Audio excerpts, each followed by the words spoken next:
এটাই যদি প্রতিবাদের ভাষা হয়, এটাই যদি প্রতিবাদের ফলাফল হয়, তাহলে সেই প্রতিবাদকে তীব্র ধিক্কার। আসলে রক্তেই দোষ থাকলে যা হয়। দেশটা যে 50 বছর পিছিয়ে গেছে সেটা নিয়ে কারোর মাথা ব্যথা নেই। কে কি চুরি করে নিজের বাসায় চুরির বস্তুকে স্থান দেবে যত্ন সহকারে, সেটা নিয়েই সবাই ব্যস্ত। আসলে ঠিকই আছে, লুণ্ঠন তো নতুন নয়, কয়েকশো বছর ধরেই করে যাচ্ছে।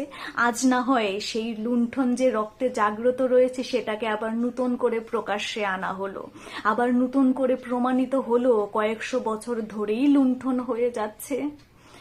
কয়েকজনকে আবার দেখলাম শহীদ স্মরণে প্রবেশ করে অকথ্য ভাষায় নিজেদের ভাষার প্রকাশ দিচ্ছে, নিজেদের বঙ্গকে নতুন রূপ দিচ্ছে অকথ্য ভাষায় গালিগালাজ করে। আমরা ইতিহাস দেখিনি, কিন্তু ইতিহাস পড়েছি, আজও পড়ি, ভবিষ্যতেও এই ইতিহাস